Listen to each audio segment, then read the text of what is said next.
Assalamualaikum warahmatullahi wabarakatuh. Alhamdulillah anak-anakku berjumpa lagi dengan Ibu dalam pembelajaran pendidikan agama Islam kelas 5. Bagaimana kabar kalian hari ini? Ibu berharap kalian semua dalam keadaan sehat walafiat. Pada kesempatan ini kita akan belajar bersama tentang Asmaul Husna. Asmaul Husna adalah nama-nama baik bagi Allah yang berjumlah 99. Tapi pada kesempatan ini Ibu akan membahas tentang Al-Mumit, Al-Hayyu, Al-Qayyum, dan Al-Ahad. Baiklah, kita mulai pembelajaran kita pada pagi hari ini dengan mengucapkan Bismillahirrahmanirrahim. Nah, sifat Allah yang pertama yang akan kita pelajari adalah Al-Mumit. Al-Mumit artinya Allah yang Maha Mematikan. Sebagai seorang muslim, kita harus memiliki keyakinan bahwa Allah Subhanahu wa taala yang menetapkan kematian kepada seluruh makhluk, baik itu manusia, hewan maupun tumbuhan. Kematian itu bisa datang kepada kita kapanpun dan dimanapun. Kemudian kematian juga tidak memandang usia, bisa tua, bisa muda, bahkan bayi yang baru lahir pun bisa mengalami yang namanya kematian. Kemudian kematian juga tidak memandang keadaan, bisa saja orang yang sakit atau orang yang sehat. Setiap makhluk pasti akan mengalami yang namanya kematian. Seperti Allah firmankan di dalam Al-Quran, Kullu nafsin dha'iqatul maut, bahwa setiap yang bernyawa, setiap yang bernafas akan mengalami kematian. Nah, mana dalil yang menjelaskan tentang sifat Allah Al-Mumit? Yaitu Al-Quran Surat Az-Zumar 42. Di dalam Al-Quran Surat Az-Zumar 42 ini Allah menjelaskan bahwa Allah lah yang memegang jiwa manusia dalam keadaan mati atau dalam keadaan hidup. Allah juga yang menetapkan kematian. Jadi jelas bahwa Allah lah yang punya hak mencabut nyawa. Allah lah yang punya hak mematikan makhluk. Kemudian dalil lainnya adalah Al-Quran Surat An-Nahl ayat 97. Nah, manusia pasti akan mati. Dan Allah memerintahkan untuk mempersiapkan kematian itu kita harus mengerjakan amal soleh. Nah, amal soleh yang kita kerjakan nanti akan mendapatkan balasan dengan pahala yang lebih baik di akhirat oleh Allah Subhanahu wa taala. Anak-anakku, bagaimana cara meneladani sifat Al-Mumit dalam kehidupan kita? Yang pertama adalah kita harus menyadari bahwa kematian selalu siap mendatangi kita kapanpun dan dimanapun.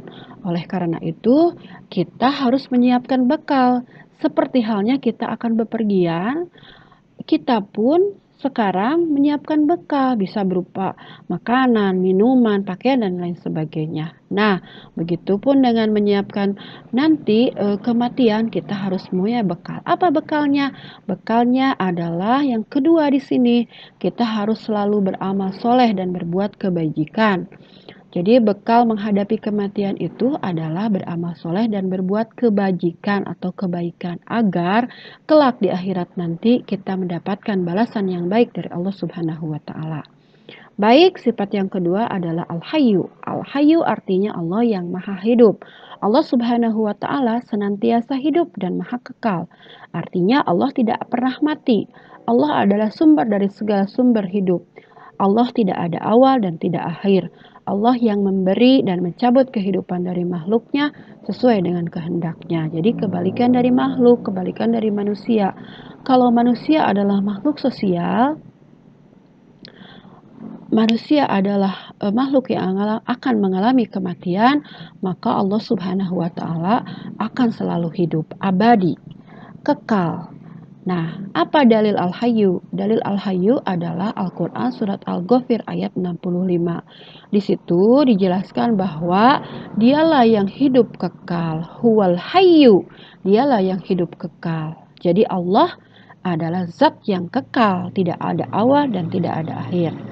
Kemudian mana lagi yang termasuk dalil Al-Hayyu? Dalil Al-Hayyu diantaranya adalah Al-Quran Surat Ali Imran ayat 2 yang berbunyi Allahu la ilaha illa huwal hayyul qayyum. Allah tidak ada Tuhan selain Dia yang maha hidup, yang terus menerus mengurus makhluknya. Jadi jelas ya, di dalam Al-Quran Surat Ali Imran ini dijelaskan bahwa Allah lah yang maha hidup.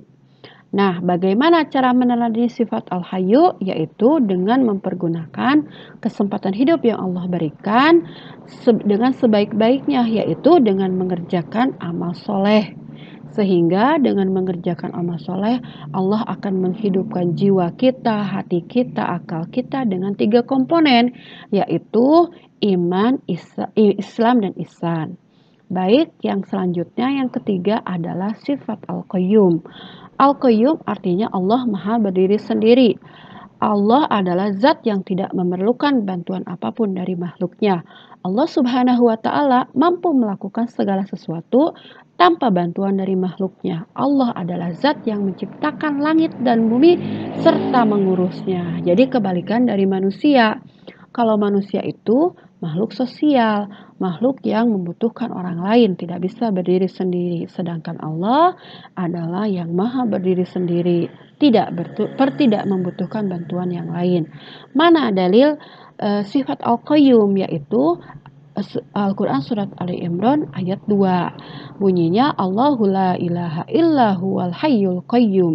Bahwa Allah tidak ada Tuhan selain Allah yang berhak disembah melainkan Dia yang hidup kekal lagi terus mengurus makhluknya.